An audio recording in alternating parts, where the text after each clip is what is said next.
The following program is brought to you free of charge by the sponsorship of Novus Ordo Watch.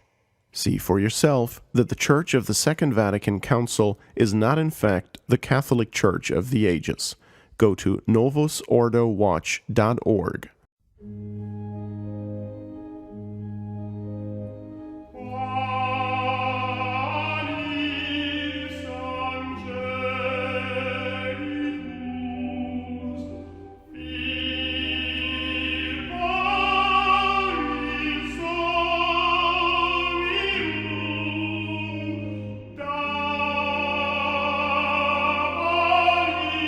The following is sponsored by our YouTube members in the Immaculate Heart of Mary Guild tier level.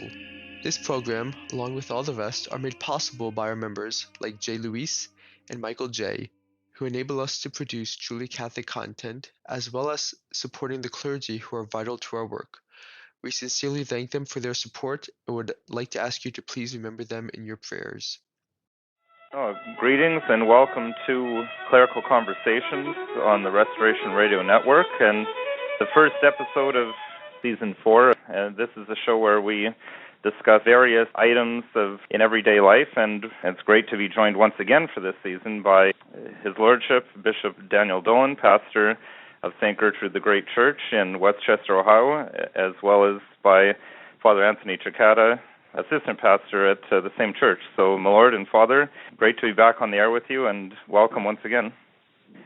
With that, we can dive right into our topic, which is another one that I think is going to be of great interest to Catholics. We're going to be covering some things that are very near and dear to the hearts of many trads on the show today. We're talking about, I've been thinking about this, calling it the ATF show after the Bureau of Alcohol, Tobacco, and Firearms. We'll be discussing those three things as well as gambling. But before we get into that, my Lord, I know you always like to start us with a prayer, so perhaps I could invite you to do that, and then we can launch into it. Thank you. Hail Mary, full of grace, the Lord is with thee. Blessed art thou amongst women, and blessed is the fruit of thy womb, Jesus.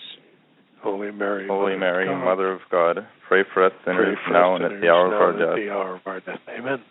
Amen. Our Lady of the Light, Spouse of the Holy Ghost, pray for us. Amen. Thank you, my Lord. So You're welcome. I thought the good place to start would be gambling. Gambling is probably the lesser of the four evils, if we can call it that. Something that I don't think is held with as much reverence among trads as the ATF, but is something interesting in its own right. And Lord, I know you did a fair bit of research leading up to today's show into the development of church thought on that. Yes, it's very interesting, Nicholas, that St. Augustine, for example, says the devil invented gambling, and yet at the same time, gambling is not intrinsically evil. So, as our audience would know from listening to these shows, as well as from their own Catholic reading and information, for Catholics, there are always 2 points for any discussion such as we're engaged in today.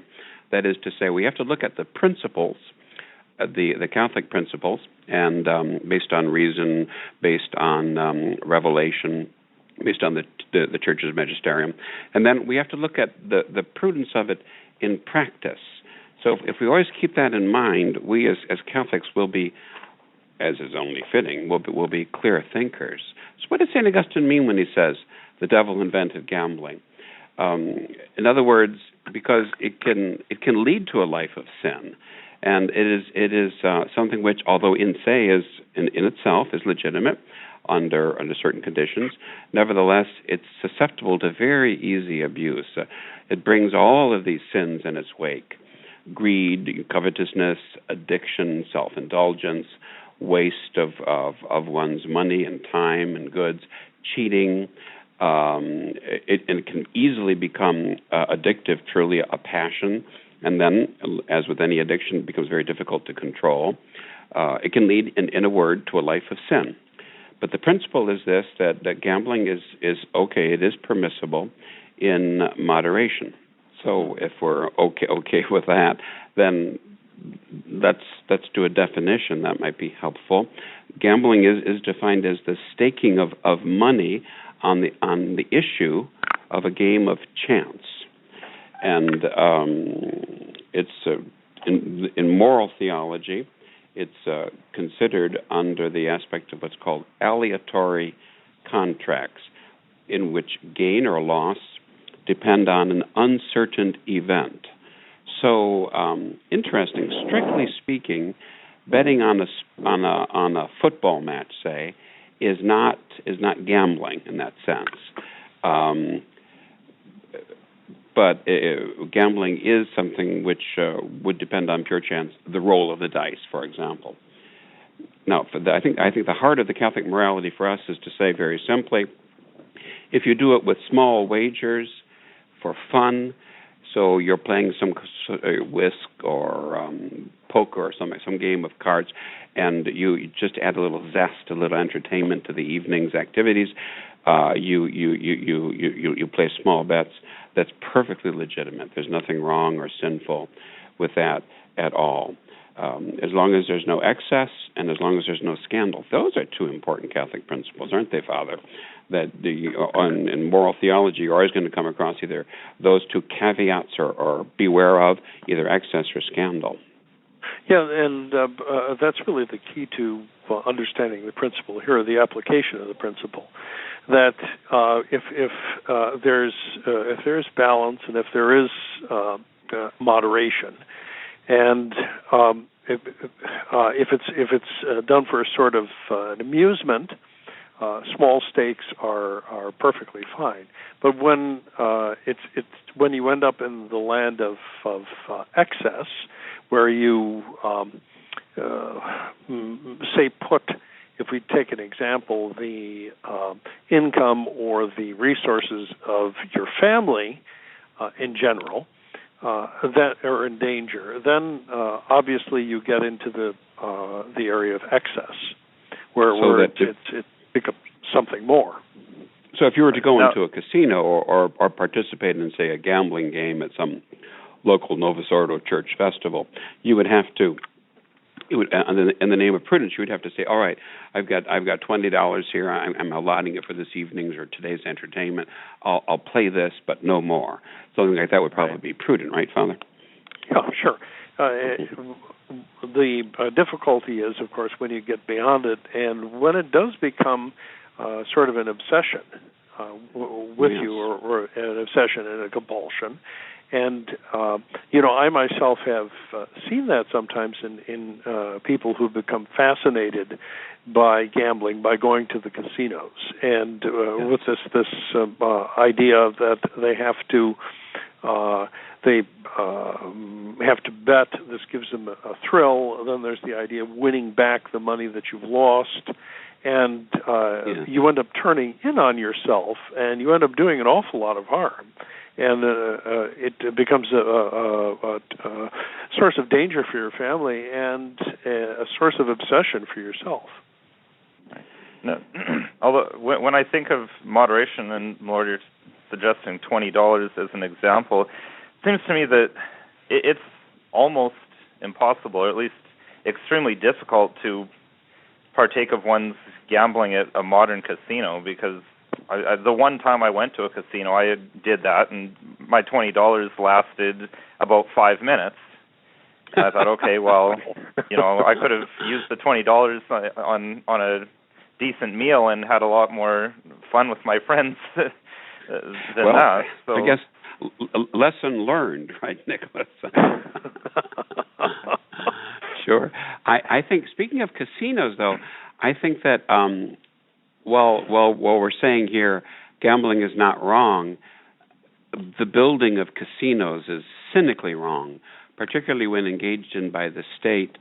And I'm talking specifically of examples of many states in the United States, which the government almost cynically builds or cooperates in the building of these gambling casinos in areas of poverty, where the people are poor and they're ill-educated, and maybe they're living on the dole. They get money from the government anyway, and so the government recoups the money by means of the building of these large, obscene casinos. I think of Detroit. I think of the Cincinnati general area. Louisiana, in particular, with its gambling tradition, they have betting machines in gas stations. They're ubiquitous in the state, and all of that preys upon the poor people and the ignorant people, and encourages every kind of excess. Mm-hmm. Well, that's exactly it, and that's something we have to keep in mind if you want a distinction between a sort of a small-time gambling that one would engage in with cards or whatever, a little bit of sports betting, and then the industrial level of casinos and so on was really something that when the books on moral theology were written, that really didn't exist except in a very few places. And so the principles of moral theology, so the principles the moral theologians laid down always tended to be for something quite a bit smaller. But the use of these things in a predatory way by the government to, in effect, to encourage a passion and to encourage excess and to, in effect, in the long term, to encourage sin is something that's very terrible. Right. So Nicholas, how much would you estimate someone would need to have a proper visit to a casino? Well, I mean, that's hard to say.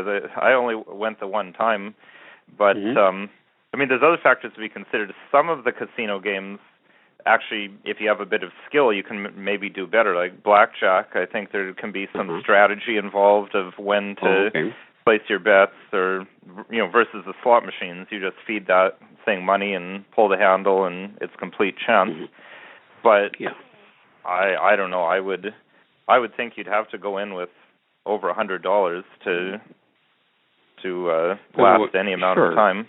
Well, I mean, the people that I talked with about this would talk about losing $200, $300, $400, and that's a lot of money.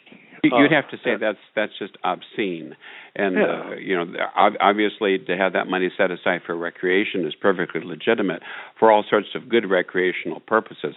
But I think every thinking Catholic would say, that is in and of itself excessive. Especially to spend it in such a place on such an activity. What kind of recreational value are you going to derive from that? That's not a game of cards among friends in the evening. Yeah, right. It's quite different. You see, in the pre-Vatican II Church, you had gambling type of fundraisers. We had casino nights, etc. But the idea was that the profits from it went to charity. It was an inducement. You could theoretically win some money, and some people did. But the idea behind it was that the profits went to a good cause, and the stakes were basically small.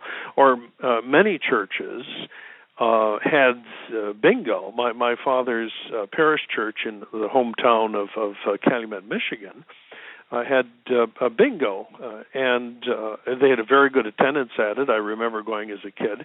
And in fact, to ensure that it was honest, the pastor himself used to call the numbers. So that was something that, I guess was in the fine print of the ordination rite for that diocese. But it was a way of raising a little bit of money. But again, it was small stakes, and you didn't lose quite a bit. Right. So, Lord, what would you think of someone who's is good enough at these things? I know, for example, some people can get very skilled at poker. Poker involves a lot more strategy with bluffing and things like that, so it takes a bit away from the chance. There's some people that can actually make a living doing that. Is that a acceptable way of making a living? No, it's not an acceptable way of making a living, because it exposes oneself to the occasion of sin, for all of the examples that I gave just a moment ago, and it makes you associate with the very lowest elements of society, and therefore it exposes one to temptation, and it would give scandal too, I think. So no, that's no decent occupation for a Christian. No. And maybe you're taking money away too from people who shouldn't be gambling in the first place. Yes, that's right. So maybe it might be good here to give the conditions for licéity. First of all, the principle is an interesting one. That is to say that it's not sinful to stake your property, your money, just as it is not sinful to insure your property against risk. Or for, say, a totally unrelated question, but related, say a Wall Street trader, someone who makes his living on futures trading. Well, that's really a form of gambling. That's aleatory contracts once again. But just as you can insure your house against risks, or you're in effect gambling that this is somehow going to pay off for you. So that there is a connection between having forms of insurance and say casino going. Interesting. But in any case, let's do the conditions for licéity. As Father Cekada mentioned, you may only put up what is yours. That is to say, a lawyer, for example, could not gamble on his client's money, even with this idea. I'm very good at blackjack, and I'm going to increase this poor widow's money considerably. You just can't do that. It's immoral. And secondly, the money has to be at your own free disposal. It has to be recreational funds, not the rent or the grocery budget for the month. That would be obviously very, very sinful, grievously, mortally sinful. Secondly, you have to be able to. The gambling is you have to act freely. The theologians say no compulsion involved. They don't mean, we would say, when we say compulsion, we mean, in effect, some form of an addiction. But what they mean by compulsion here is to speak about being forced somehow to gamble. But I think the question of that addiction would be good to bring up too. Thirdly, there must be no cheating. Marked cards, that sort of thing, and probably there's a lot of cheating that goes on every level of organized gambling, and then therefore willingly to or seriously to participate in the world of gambling that's uses cheating in effect. Well, that would be wrong. And then fourthly, it has to be a question of equality. So if two really experienced poker players take on two novices who think they know a thing or two, but they don't, and encourage them to have high stakes so that by the end of the evening, they've lost maybe hundreds of dollars, even though they haven't cheated. Nevertheless, according to Catholic morality, that would be sinful and grievously sinful in this case. Well, I think that lays out. And would you agree with me that if one wished to partake of gambling, you would discourage the faithful from going to one of these industrial casinos by saying having a card game among friends or a parish bingo thing for a fundraiser? Those would be acceptable.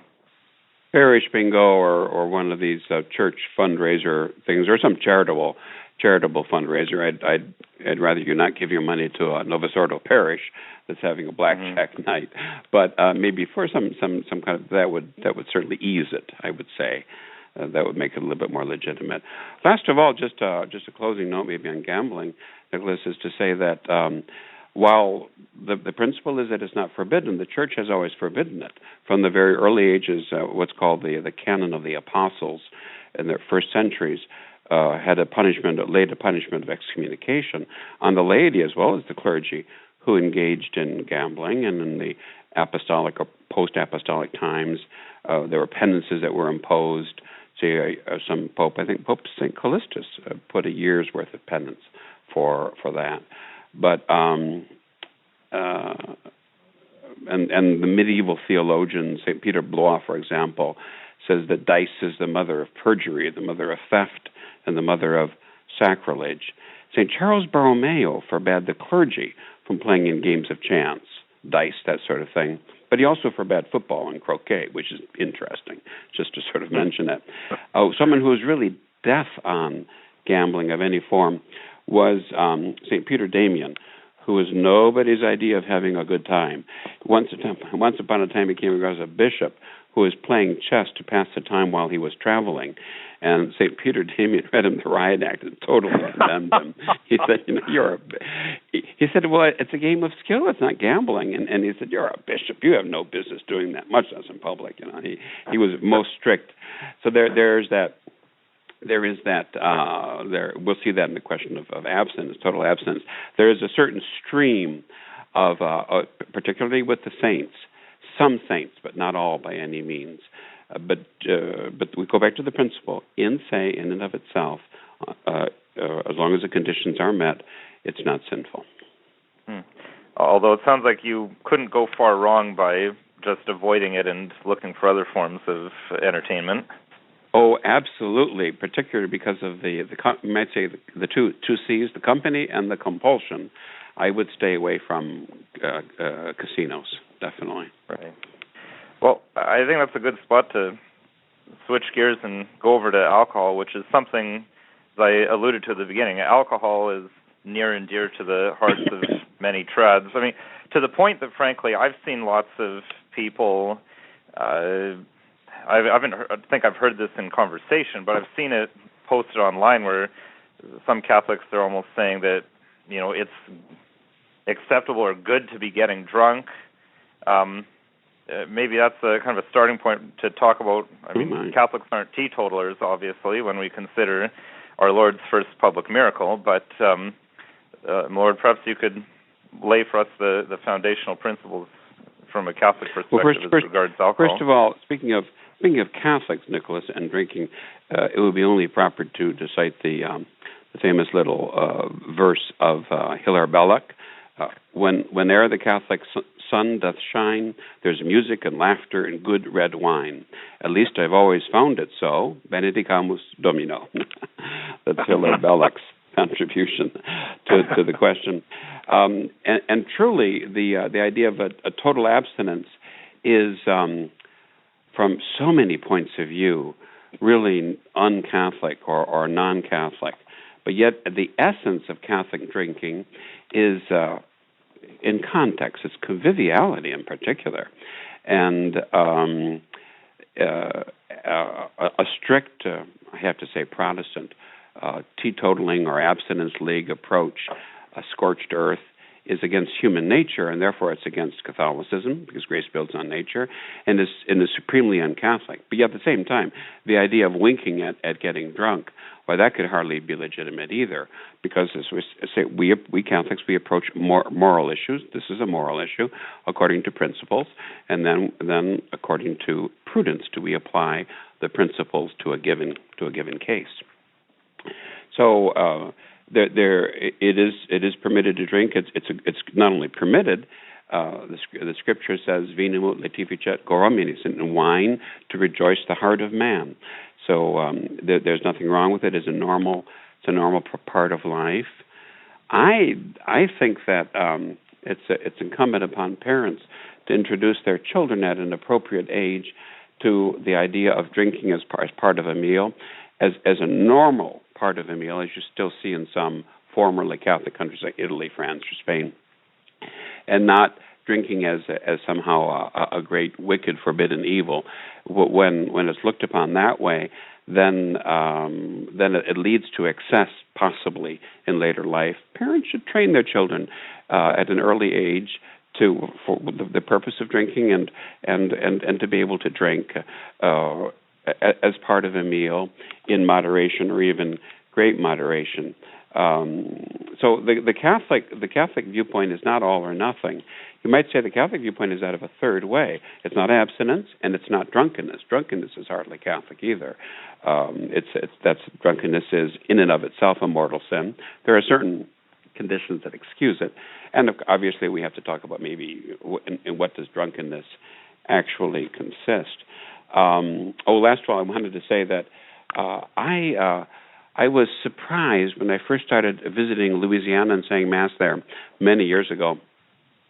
and Louisiana, southern. I'm talking about southern Louisiana with the Cajuns, that their attitude towards drink was something I had never encountered before. That is to say that for them it was all or nothing, that you either practiced abstinence and you were a virtuous person, or you were a good-for-nothing drunkard and you got drunk. And the purpose of the different festivals which they had back then, and now they've got a lot more, was essentially for people to do a lot of drinking over the course of a weekend, and indeed to get drunk. And you see that in other Catholic cultures. We can only nod in passing at the question of Ireland, the Irish and drink, and I think of Mexico too. But the Germans, interesting, the Germans and the French, they present a totally different viewpoint of proper drinking in context of conviviality, a meal, family meal, a normal part of daily life, and almost always done in moderation. Mm-hmm.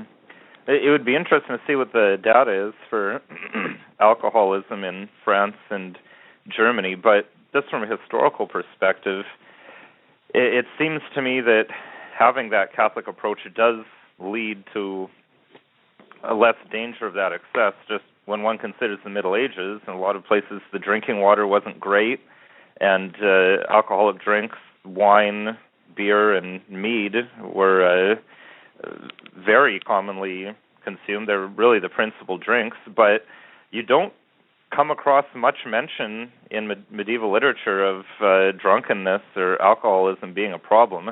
The medieval preachers seem to have other targets in their sights as social ills that they were observing and preaching against. So it seems that there's great wisdom in the approach that your lordship is advocating of introducing children from an appropriate age to alcohol as, just something you have with a meal and something to be taken in moderation. Yes. It really makes a lot of sense, because if you present it as the big forbidden thing, and as something that, you absolutely cannot engage in now at this point, that's something that would be very bad for you to do, then it unfortunately presents a certain attraction to it. That drinking, and then also the idea of drinking a lot, is seen as something that's adult and grown up, that you can indulge in at a certain age. Whereas if you introduce kids to it gradually and you educate them properly about it, chances are you're not going to have as much of a problem with it, because they will have a balanced and a Catholic outlook toward it. Yes, and so that's it's interesting. We've had a couple of visitors here, priest visitors over the last few months, Nicholas, both of whom have had the first name of Arnold. There's a Padre Arnoldo from Mexico and a Father Arnold from Austria. And in my research for this show, I've come across a saint from 7th century France who is said actually to have preached against drinking water. That's interesting. Told his people not to do it. Don't touch this stuff, which almost sounds not French but Irish, I have to say. Don't touch this stuff. Because drinking water, historically, in many places, was not only unsafe in and of itself, but that would lead to cholera, to dysentery, to illness and to death very often. So very very often the people simply didn't drink water because it wasn't safe to drink water. And he told people to, and of course the church, as especially the parish priest or the bishop, very often until modern times would take charge of all of these things. And he would tell his people, don't drink the water, drink the beer. And he is quoted as with having said, "From man's sweat and God's love, beer came into the world." And I'm sure there are many in our audience that would heartily agree with that analysis. In fact, one of the early saints and Celtic saints, Saint David of Wales, forbade his monks to drink beer. And it was an extraordinary thing, because St. Benedict himself, in his Holy Rule, allowed for the drinking of wine. He said, nowadays people can't be persuaded not to, so we'll regulate it.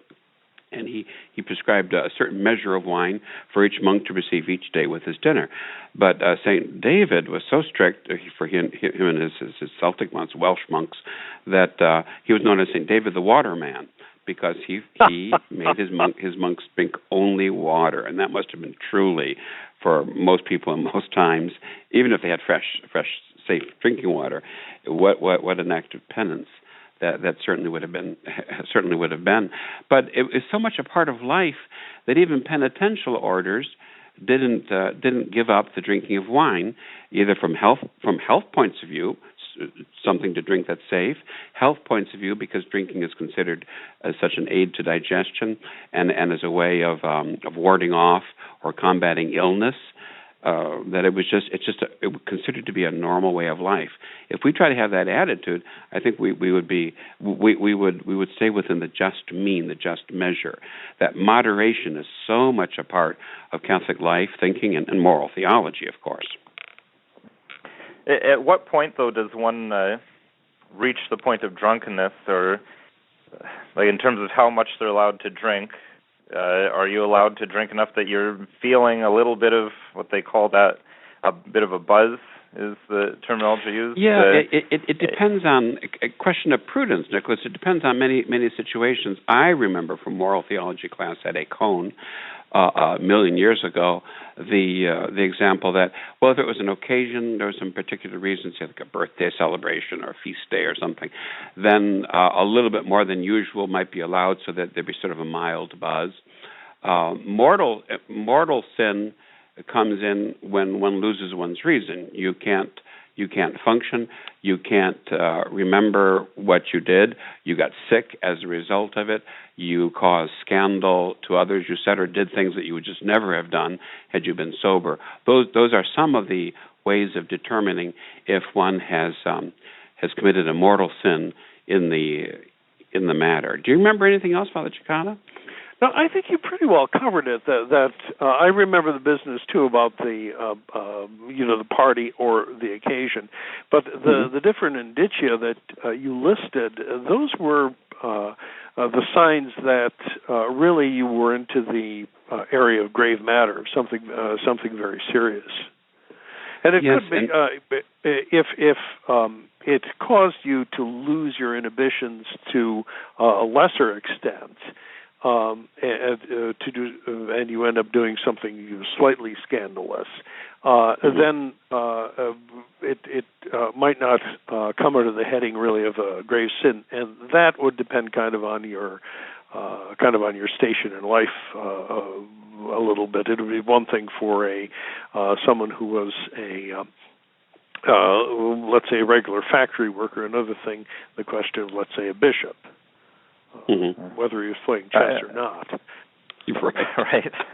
But and there may be another consideration, maybe not playing chess, but I think, there's something I see all the time from my line of work is driving a car when one's had alcohol, because now, it's one of those things that some people get upset because it's perhaps taken to the extreme, some might say, by certain lobbies, but it is scientifically known, certainly in my profession, that you can be have drunk well under the point where you're losing your reason, but still pose a danger to other people, just because driving is something that you don't really think of this because you do it all the time, but it's something that does take a lot of hand-eye coordination, and even a slight reduction in one's reaction time could result in danger. I'm sure we can all think of times when there's been, you think, whoa, that could have been an accident, but I was able to just hit the brakes or just swerve out of the way just in time. Whereas if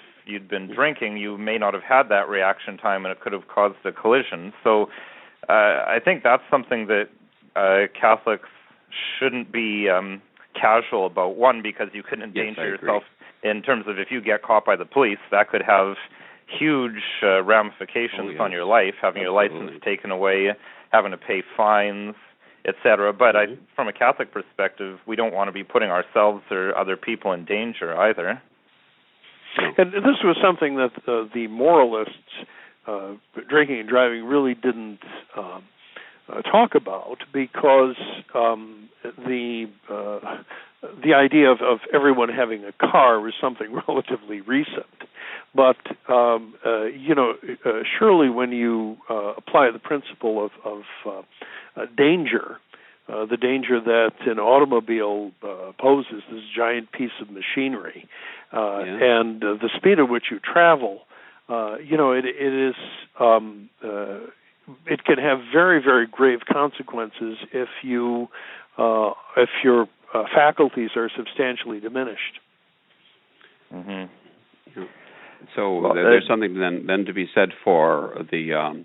We joke sometimes about the distinction of designated driver and designated drinker, but there's actually something to be said for that when one is out and someone has to do the driving, because you have your life and the life of others. You have your good name. You have maybe your livelihood. All of those things are at stake.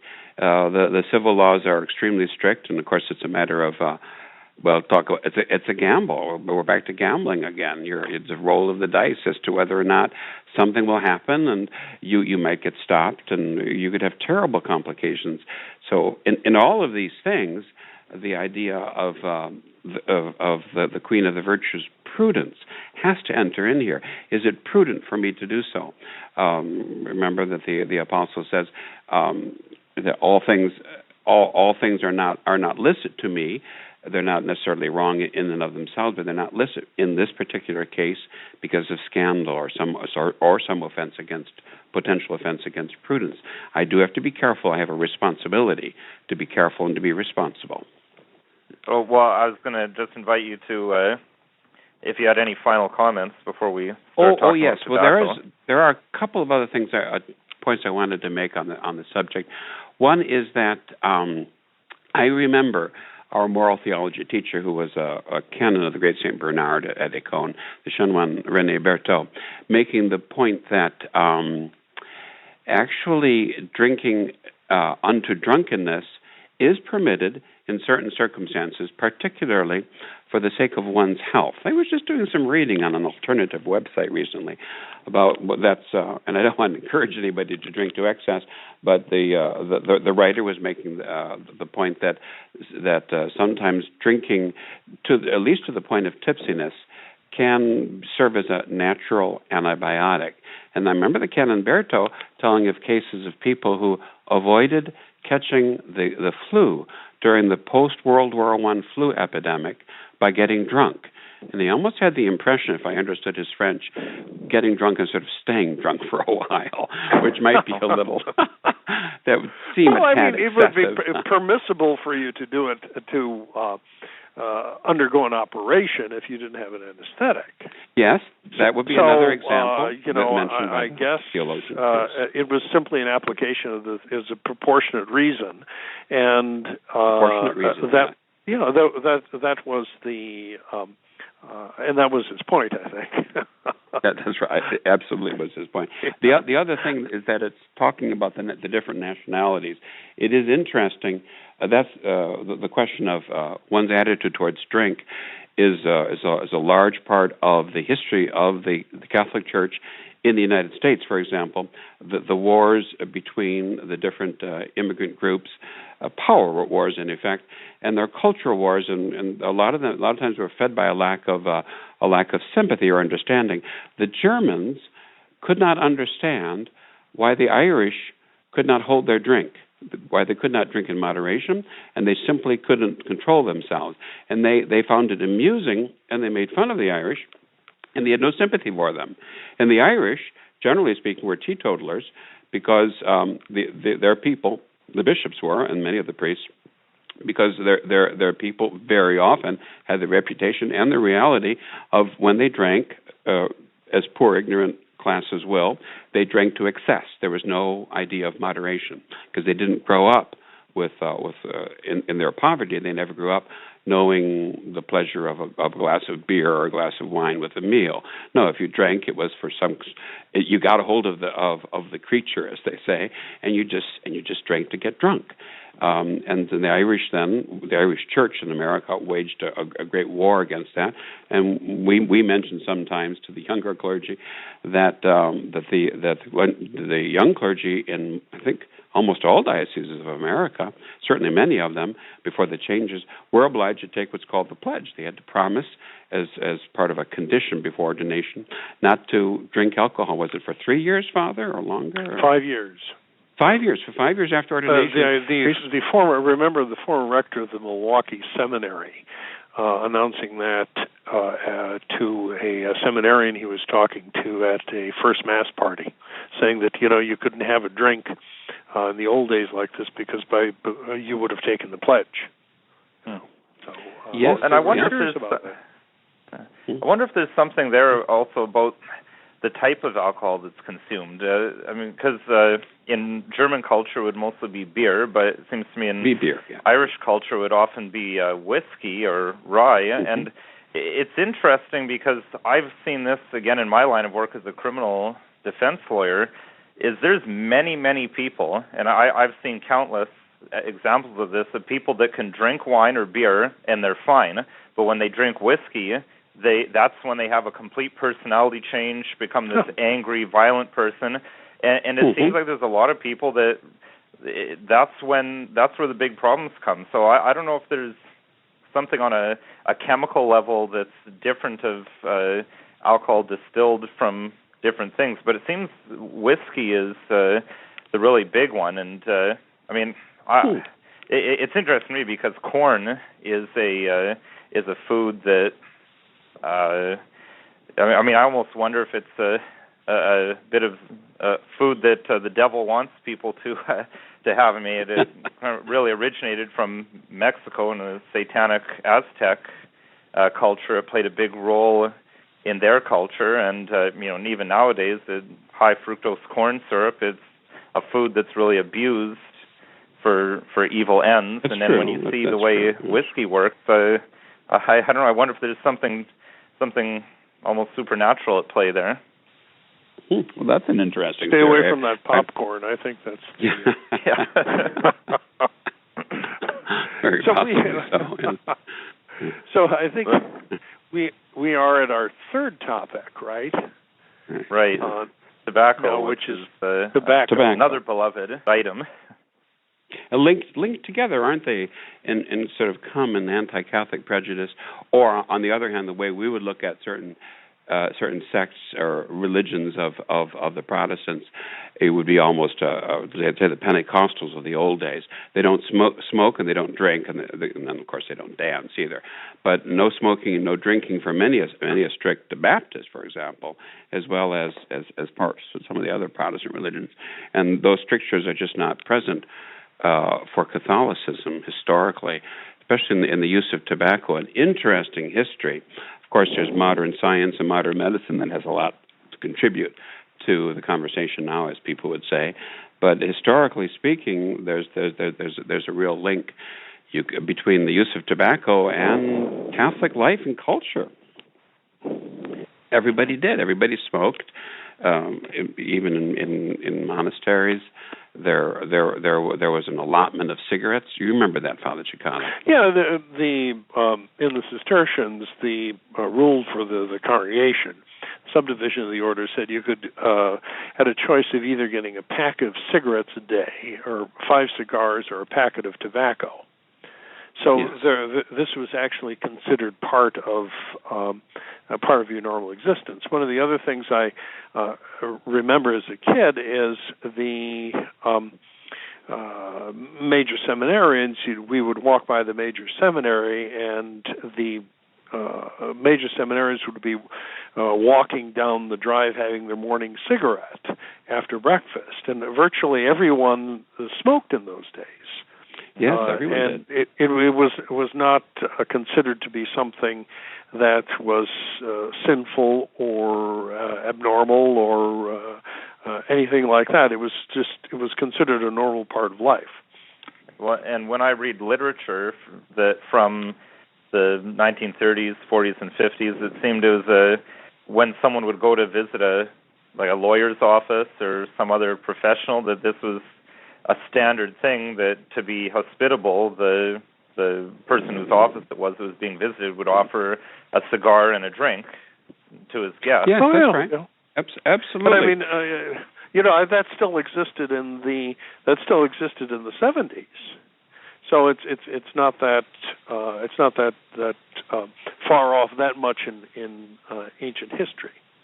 Right. Whereas now, Lord, you mentioned Protestant sects, but I mean, really, the secular liberals, smoking tobacco is one of the only great sins that they have.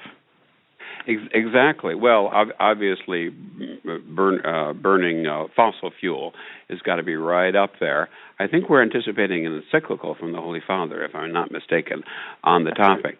And I think they leave cigarettes alone because so many laws have been passed, and because that's of course a liberal's approach to life. Pass a law that they consider that they won the game, but actually the statistics are up again for youth turning to smoking again.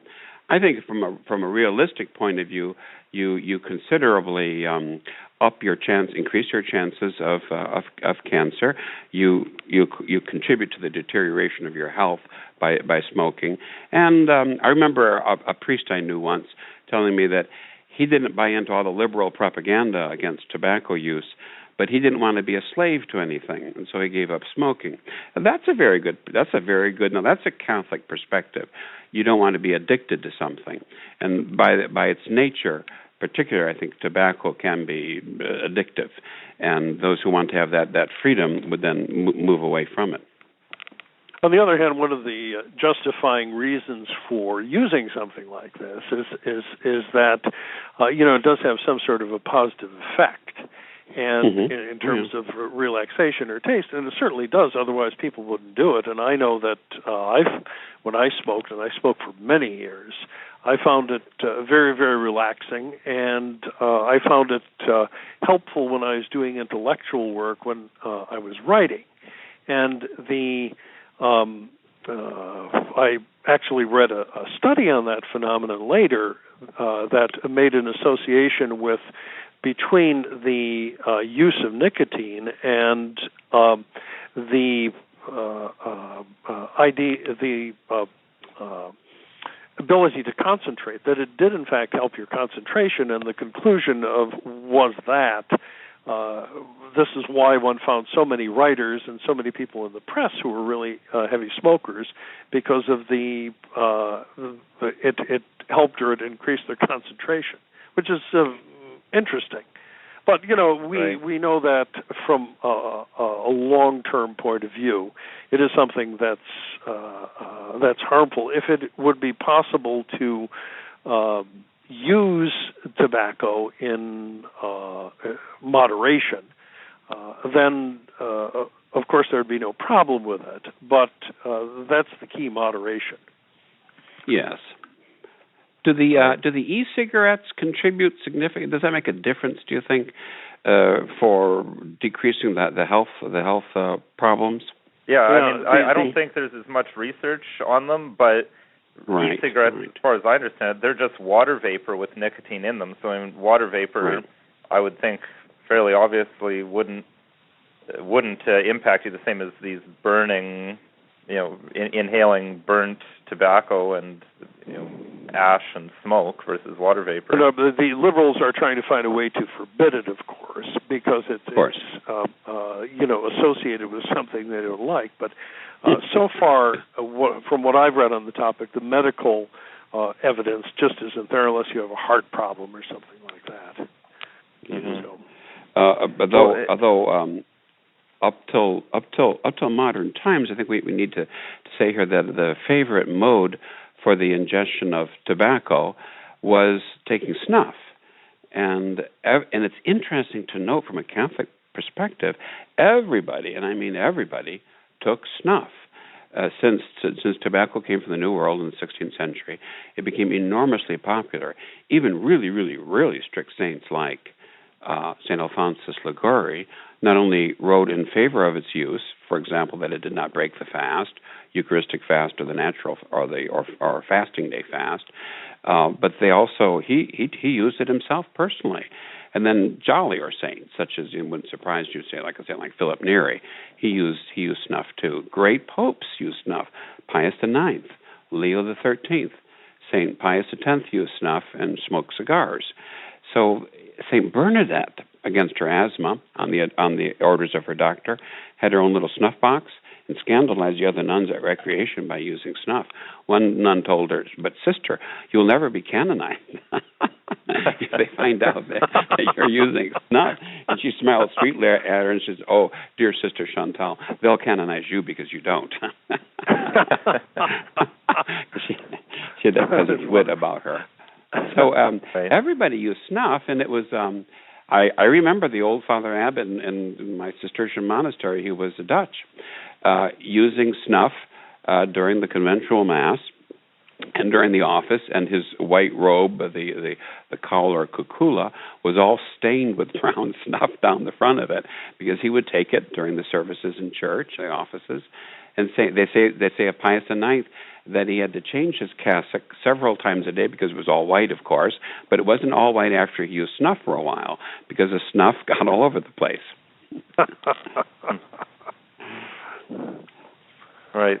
So it seems once again moderation, and I think moderation. You can tobacco, if it's consumed in relatively small amounts, like it is considered by modern medicine to be not dangerous. I know for most health insurance plans, for example, you're considered a non-smoker if you have something like 1 or 2 cigars per month only.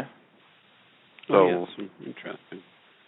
And I would think they would have their finger on all the data and all the risks associated. So if a life insurance company is willing to certify you as a non-smoker, that is probably a level that's quite safe, just to give listeners an idea. Yes. But I think perhaps unless Father Milord, you had anything else you'd like to add, we can move into firearms, which is another... Yes, why don't we? Oh, sure, firearms. Let's get out the guns here. Snuff out the cigarettes and get out the guns. Guns, again, we use the same viewpoint, the same perspective, the principle. What is the principle? And then prudence, of course, in the practice of it. The owning and the use of firearms is perfectly legitimate, chiefly for 2 purposes. That is to say, for self-defense and then for hunting. The self-defense, we'll talk about that in a moment, I think, about sometimes it's permissible and normal that one should have recourse to self-defense. And sometimes, actually, it's obligatory, and even obligatory under pain of serious sin for certain people to use any means necessary to defend oneself or one's charges against the assault of the enemy. And then hunting as legitimate recreation, but for some kind of a more than just a recreation purpose. I think the idea is of culling the herd or chiefly coming up with food. Those are certainly legitimate uses. So guns, I think that this is a line from some sort of a Western novel. The same Father Abbot who used to take snuff also used to love to read old Western novels, I remember, from the 19th century when he couldn't sleep at night. And Shane, this is a line from a cowboy in the novel of Shane, that a gun is no better or worse than any other tool. It is as good or as bad as the man who's using it. Yeah, and that's the way I tend to look at firearms. And now, I hesitate to say this a bit because I'm a Canadian, so people probably think, oh, he's some gun-hating lefty, or certainly that's the reputation my country has, although, interestingly, I've seen statistics that per capita there's more firearms in Canada than the United States, because lots of people out on the farm have firearms because it's easy to go hunting out in the middle of nowhere, and you need a firearm for if coyotes are harassing your cattle or things like that. But I'd be interested in your comments on, it seems that in the United States there's almost an inordinate attachment to firearms, as if they're more than a tool. There's something special in and of themselves. They become a symbol, don't they? Right. They're a symbol of one's independence. I think they're also a symbol for the common man to refuse the encroaching state, the nanny state, who wants to dictate everything to you and who wants to disarm you in the face, but the nanny state can't take care of crime. And so they want to disarm you at the same time as they are unable to protect you. And so there's something in the human nature that revolts against that. So therefore, guns become a symbol. But as with anything else, one could take it to excess. Right. And I think the other problem is that, in my experience of visiting the United States, is I find that people tend to be very, very casual about firearms. Now, again, in Canada, maybe it's a bit too extreme that people are terrified of firearms almost because of the propaganda up here, and people don't realize that it's just a tool, and if you treat it with respect, it's perfectly safe. Yeah. But I've seen the opposite extreme where I'll walk into a friend's house in the United States, and right beside his unlocked front door, there's a loaded handgun sitting on the bookshelf right next to the door. I've got to say that's imprudent. Even given its symbolic meaning, that's got to be imprudent, especially if there are children around. But even you never know. That's just right. Well, someone could walk through that door and grab it, or you do see extreme cases like that lady in Idaho who was last week shot to death by her 2-year-old because she had a loaded handgun in her purse that she had in the shopping cart with the 2-year-old, and she was looking at something on the shelf, and the 2-year-old's fumbling around playing with the handbag, and then the handgun went off by accident. I think so. That almost might lead us to the question of the conditions of gun ownership, and the condition of licensing. It's the same thing as what we spoke earlier about drinking and driving. When you consider what it is to drive a car, that enormous piece of machinery that has the power to take lives, for one moment of inadvertence, and tragedy can occur. It's the same thing with guns. It's remarkable that more accidents like that do not occur, although there are enough in the course of a year, because people tend to be irresponsible, don't they? People tend not to be virtuous. I guess something to do with original sin, and certainly something to do with very, very lax education and lax child rearing, which is endemic to all Western societies today. So people do not take these things seriously. And so obviously, if one has a gun and goes about it the correct way and has the correct training to be able to use the tool properly, same thing with driving a car. But there are certain people who just have no business driving a car. And there are certain people that have no business owning a gun or attempting to use it. And so in that sense, society has an interest in protecting the common good. So, and this is delicate, but there has to be some sort of licensing or control here, right? Well, or at the very least, I would think from a Catholic perspective, it would be incumbent on a Catholic who wants to own firearms to properly educate themselves and be careful in the use of it, even if the state doesn't have any direct involvement in that. Sure, moral obligation, prudence here above all. Right. Sure, especially in the case of someone who does have children, and you have to protect them, and from the terrible harm that something like a firearm could do to them. If you are if you're really into firearms and you have them and use them, when a kid gets to a certain age, then it is probably a good idea to teach him something about the safety with firearms. I know my father did that with me, and that instills a proper respect for these tools with a kid. Yeah, it comes back a bit to what we were talking about the alcohol, doesn't it? About at a certain age, showing children proper use of alcohol as something with a meal, and the same could be applied with firearms. If you have them to, when they're at the right age, teach them how it works and to have proper respect for it, that it's dangerous, and rather than the forbidden thing that may be part of why. Many people that have firearms are so attached to them, or they have these huge collections of alcohols and things that they don't really need. because it's this forbidden fruit that they're being naughty and going behind the nanny state's back and having these things. I think the problem here is that it always takes you back to the family, doesn't it? The problem is that it's what they would call today bad parenting. So many parents who are themselves children who have had no education or rearing, proper child rearing. They don't know how to raise children themselves. They have no discipline or self-control and no sense of responsibility. And so as a result of that, society collapses. And when society collapses, what do you have to do? You have to protect yourself and your family. How do you do that? Well, go to the gun store. But if you're going to do it, good. But be sure that you know how to use the gun and you follow the rules of safety and prudence.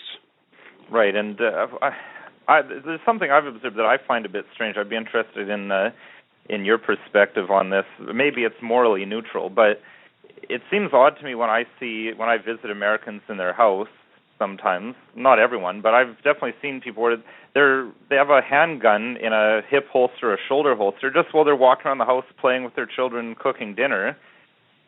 And that's crazy. Seems odd to me. It seems to me like it's like carrying a drill around with you or a hammer. Like what? That's absolutely excessive, and that's just silliness. They need to be called out, and it's not only silly; it's dangerous, and that's immature too, because they've invested all the symbolism in it. And when you invest symbolism in those kinds of things, you're buying into a false quote unquote conservatism, and that's the world of Fox News and Tea Partyism and all the rest of it. And Catholics have no interest in that. We don't live that way. That's not part of our Catholic culture. And when people do that, they should be told they're being silly. Maybe they should grow up. Right. Because when you think again, I always go back to the Middle Ages. People didn't walk around wearing swords and carrying crossbows everywhere they went in the Middle Ages. They carried those things when they were actually going to war or if they're going out hunting, but not just walking around in their village or in town. No, indeed, not for daily life. It's another thing when out of the house to have, say, if you got in the United States, you'd have to have a concealed weapons permit, and you carry it with you, and so that you know how to use it properly, and everything is properly secured and is safe, so that they're because often it is indeed an anarchical world in which we live today.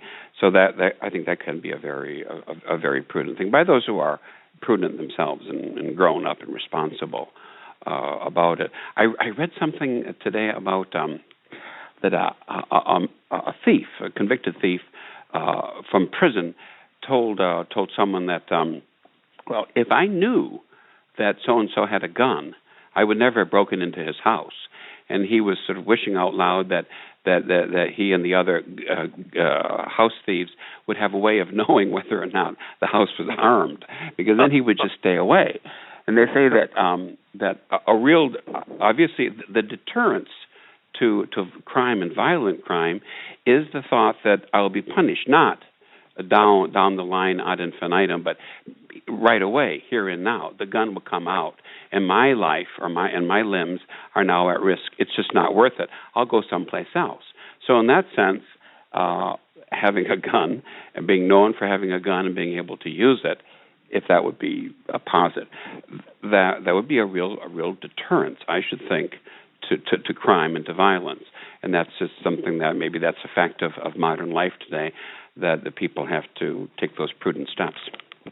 To second that you have that there's a great deal to be said for this idea of deterrence, because the state obviously can't protect you everywhere, and if generally there is the suspicion among bad guys that they're going to encounter people who have pistols of some kind, then that is indeed a deterrent to them doing something bad and harming others.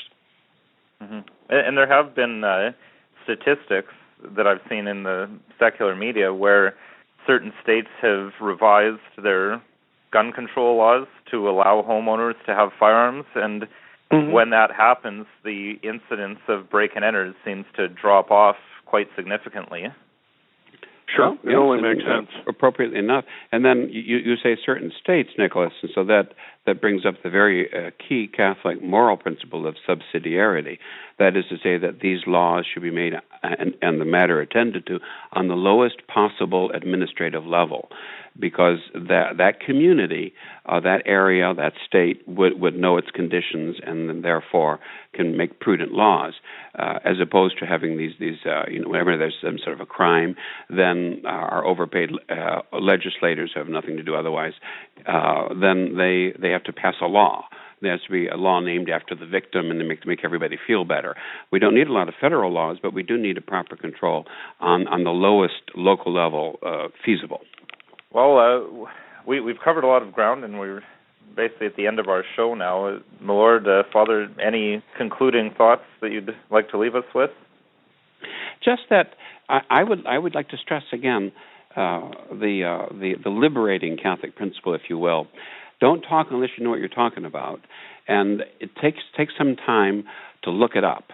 Know your Catholic principles, and then meditate and learn what prudence is, and then consider it, meditate, read, study a little bit. How the Queen of Virtues has something to say about the application of these principles for alcohol, tobacco, firearms, and gambling, and for every other aspect of your life. So we don't argue because we've heard some propaganda on TV that appeals to us, or because such and such a movement seems good because it opposes the really bad guys. No, we're Catholics. We want to take a Catholic viewpoint. And with so many of these things, it is a question of subsidiarity, or it's a question of Catholic context. It all boils down to individual responsibility, particularly in the home and the raising of children. And it's a question of, again, looking for the principles and seeking to apply them. And that's the message. That's our message today. Well, thank you both of you very, very much. A great start to Season 4 of Restoration Radio, and I'd just like to remind our listeners that you can follow and support the work of both Bishop Dolan and Father Cekada by visiting sggresources.com. They have... that's sggresources.org. Oh, .org. Thanks for the correction, Father. So you can go there and, among other things, have live streaming webcasts of the Mass every day. And, Father, is your crowdfunder for the second edition of Work of Human Hands linked on SGG Resources? You can find that instead on workofhumanhands.tilt.com. But if you go to SGG Resources, you can also look for Work of Human Hands. It will also send you to the crowdfunder. So we have, I think, about maybe $1,200 more to go to get to our goal for it. So any help and support would be greatly appreciated. Yeah, I'd greatly recommend our listeners to check that out.